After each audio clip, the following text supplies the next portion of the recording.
नमस्कार साथियों, एक बार फिर से आपका स्वागत है मेरे YouTube channel my terrace my farm में। और मैं हूं आज फिर मेरे टेरिस पर सुहावनी धूप के साथ। साथियों, आज हम बात करेंगे एक ऐसे माइक्रोग्रीन की जो हम संभवतः 100 वर्षों से ज़्यादा से हम कंज्यूम कर रहे हैं। जी हाँ, मैं बात कर रहा हूँ गेहूं के माइक्रोग्रीन्स की।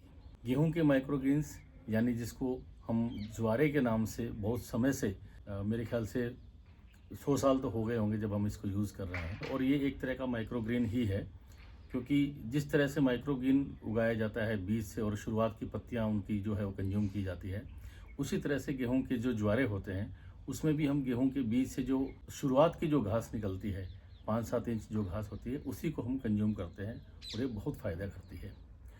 साथियों, मैं आपसे एक शेयर करना चाहता हूँ। मेरे हाथ में एक बहुत पुरानी आप डायरी देख रहे होंगे। ये मेरे पिताजी के हाथ की डायरी है, जो कुछ काम की बातें उन्होंने इसके अंदर लिखी हुई थी या पेपर कटिंग्स वगैरह इसमें लगाई हुई थी। तो मैं जब 2-3 दिन पहले इसको देख रहा था तो इसमें भी एक आर्टिकल था, घास खाइए निरोग रहिए। इस आर्टिकल में ये कहा गया है, ये लगभग 50-55 साल पुरानी डायरी है, और इस आर्टिकल में ये लिखा गया है कि 40-50 साल पहले अमेरिका में एक शोध हुई थी जिसमें ये पाया गया था कि यदि व्यक्ति नियमित रूप से संतुलित मात्रा में गेहूं का जो ज्वारा है या गेहूं की जो घास है उसका यदि उपयोग करे तो वो निरोग रह सकता है। तो साथियों, ये एक ऐसी चीज़ है कि गेहूं का जो जूस है 30 ml जूस, तो एक 30 ml जूस हमें ज़िंदगी भर निरोग रख सकता है। अब सवाल ये आता है कि हमें ये प्रतिदिन मिले कहाँ से। तो साथियों, इसे हम घर में उगा सकते हैं और एकदम उगाना बहुत ही आसान है। जैसे हम दूसरे माइक्रोग्रीन उगाते हैं उसी तरह से इसको माइक्रोग्रीन की ट्रे में या फिर हम गमले में भी उगा सकते हैं।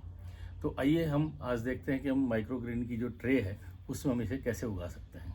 तो ये साथियों, हमने ट्रे ले लिया है और इसमें हमारा जो पोटिंग मिक्स जो जनरली हम माइक्रोग्रीन्स के लिए यूज़ करते हैं, कोकोपीट और थोड़ी सी उसमें खाद मिली होती है, लेकिन इसको थोड़ा सा हम डिफरेंट कर रहे हैं। इसमें थोड़ी गार्डन सोयल भी हमने मिलाई हुई है। तो ये जो आज हम इसका जो पोटिंग मिक्स है वो हम इस ट्रे में भर लेते हैं।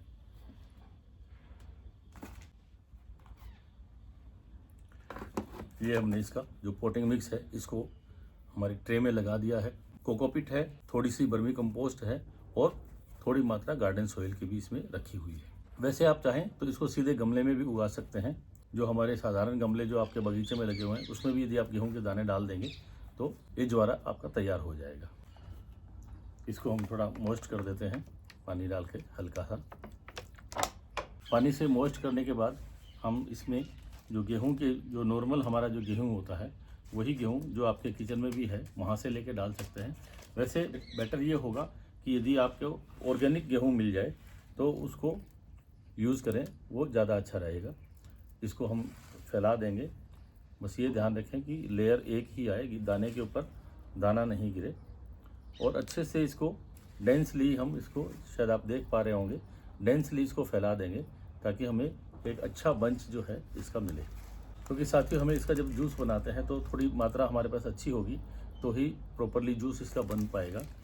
और जूस बनाने के लिए हम जो इसकी पत्तियाँ होती है 5 से 7 इंच की, मैक्सिमम 8 इंच तक की पत्तियाँ, उनको लेके और थोड़ा सा पानी डाल के मिक्सर में या ब्लेंडर में इसको ब्लेंड कर लेते हैं। और शुरुआत में हम इसको 30 ml से शुरू करना चाहिए, 30 ml, और वो भी खाली पेट। खाली पेट लेंगे तो अति उत्तम है।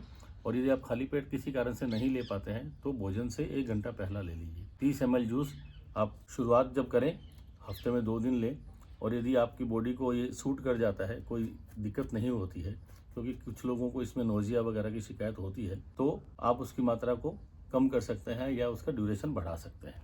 इस जूस को चाहे तो आप सीधा ले लें, और अगर आप चाहें तो इसे संतरा, सेब आदि जूस में मिला के भी ले सकते हैं, और या जूस में सीधा थोड़ा नींबू डाल के भी ले सकते हैं ताकि आपको उसका टेस्ट भी अच्छा लगे। तो ये हमने इसके दाने, जो गेहूं के दाने हैं, वो फैला दिए हैं।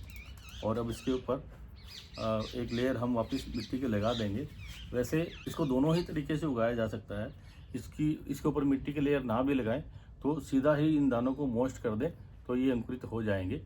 थोड़ी सी लेयर लगाने से इसमें ये होगा कि थोड़ा सा इसका अंकुरन देरी से होगा, एक दिन ज़्यादा लग सकता है।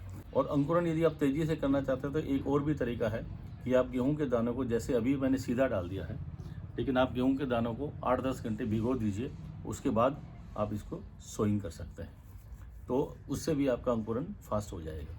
मैंने पिछले वीक इसको एक ट्रे में लगाया था और काफ़ी अच्छी घास इसकी तैयार हुई थी, जिसको मैंने कंज्यूम भी किया।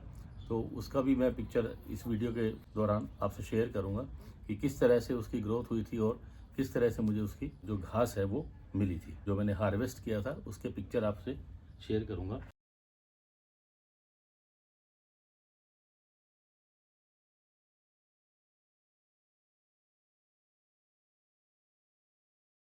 वैसे यदि हम एक बार जब हार्वेस्टिंग कर लेते हैं तो उसके बाद अगर इसको छोड़ देंगे तो दोबारा भी हो जाती है, लेकिन सामान्य तौर पर इसको एक बार में ही कंज्यूम करना चाहिए।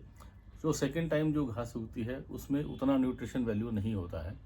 तो इसके लिए आप ये कर सकते हैं कि यदि आप इसको रेगुलर लेना चाहते हैं तो जिस ड्यूरेशन पर आप ले रहे हैं उसी ड्यूरेशन पर आप इसकी अलग अलग ट्रे में या अलग अलग गमलों में सोइंग कर दीजिए।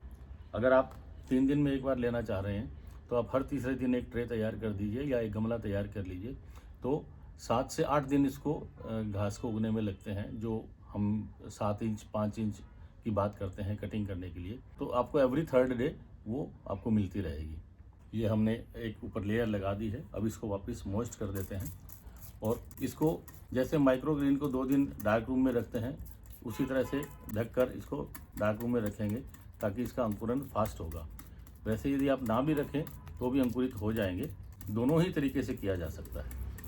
मैं इसको अभी 2 दिन के लिए डार्क रूम में रखूँगा, ढक के रखेंगे और जब अंकुरण शुरू हो जाएगा तब उसको निकाल के बाहर रख देंगे। एक चीज़ साथियों, आपने देखा होगा माइक्रोग्रीन जब हम डार्क रूम में रखते हैं तो जब अंकुरित होते हैं उस समय जो छोटी छोटी पत्तियाँ निकलती हैं वो पीले रंग की होती है, और जैसे ही हम उनको बाहर निकाल के डे लाइट में रखते हैं जहाँ दिन का प्रकाश होता है, तो सुबह से शाम में ही वो पत्तियाँ येलो कलर से ग्रीन कलर में चेंज हो जाती हैं।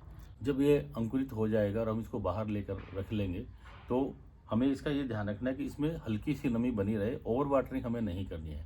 तो हर दिन हम इसको चेक करेंगे सुबह शाम, अगर हमें लगेगा कि सूखा है तो हल्का सा स्प्रे पानी का कर देंगे, ओवर वाटरिंग से बचेंगे। इसकी हार्वेस्टिंग में एक इम्पॉर्टेंट बात यह है कि हमें इसको 5 से 7 इंच का होने पर ही काट के कंज्यूम करना है। इससे पहले या बाद में यदि हम काटेंगे तो उसमें उतने पोषक तत्व नहीं होते हैं जितने 5 से 7 इंच या 8 इंच की हाइट में उसके रहते हैं। दूसरी बात, इसका जो जूस है वो हमें हमेशा ताज़ा ही बना के पीना है, यानी कि जब आप हार्वेस्ट करें और उसका जूस बनाएं तो विद इन 15-20 मिनट्स आपको वो जूस कंज्यूम कर लेना है, उसे रखना नहीं है। यदि आपकी ग्रास आपके पास ज़्यादा है और आपको लगता है कि एक दिन में उसका पूरा कंजम्पशन नहीं होगा, तो आप उसको अच्छी तरह से सुखा के और किसी एयर टाइट कंटेनर में डाल के फ्रिज में स्टोर कर सकते हैं। वहाँ ये 4-5 दिन रह सकती है। या यदि आपके पास काफ़ी ज़्यादा घास है तो उसको आप सुखा करके उसका पाउडर बना लीजिए, उस पाउडर को भी आप कंज्यूम कर सकते हैं। जैसे हम 30 ml की बात करते हैं तो वो आप आधा चम्मच से इसकी शुरुआत कर सकते हैं। आधा चम्मच लें, पानी के साथ लें या जूस में मिला के लें, और जब आपको मात्रा बढ़ानी हो तो आधा चम्मच से बढ़ा के 1 चम्मच और 2 चम्मच तक आप जा सकते हैं। इसी तरह से जूस की मात्रा भी 30 ml से 60 ml और 60 ml से यदि आप बढ़ाना चाहें तो 90 या 120 ml के आसपास आप इसको ले सकते हैं। अब ये हमारा ट्रे डार्क रूम में जाने के लिए रेडी है। साथियों, अगर इसके गुणों की बात करें तो गुणों से ये भरपूर है और इसमें इतने ज़्यादा पोषक तत्व हैं कि इसे सुपर फूड भी कहा जाता है। सभी तरह के विटामिन इसमें प्रचुर मात्रा में है। डाइजेशन ठीक करता है, डायबिटीज़ में मदद करता है, एनर्जी बढ़ाता है, बॉडी को डिटॉक्स करता है। और जब विटामिन की हम बात करते हैं तो इसमें ए, सी, ई, के सभी विटामिन होते हैं और खूब सारे मिनरल्स भी इसके अंदर हैं। तो साथियों, ये 30 ml जूस हमें ज़िंदगी भर निरोग रख सकता है। तो मैं स्ट्रॉन्गली रिकमेंड करता हूँ कि आप इसे अपने घर पे ज़रूर उगाएं और इसका सेवन करें। यदि आपके बॉडी को सूट करता है, आपके स्वास्थ्य में ये अनुकूलता दिखाता है, तो आप इसे ज़रूर यूज़ करें। मैंने जिस आर्टिकल की बात की थी उसकी पिक्चर भी मैं आपके साथ इसी वीडियो में शेयर करने वाला हूँ। यदि आपने मेरे चैनल को अभी तक सब्सक्राइब नहीं किया है तो इसे सब्सक्राइब ज़रूर करें, लाइक करें, शेयर करें, अपने मित्रों को बताएं और वीडियो के बारे में यदि आपके कोई भी कमेंट्स हों तो ज़रूर से शेयर करें। आपका दिन बहुत बहुत शुभ हो। नमस्कार।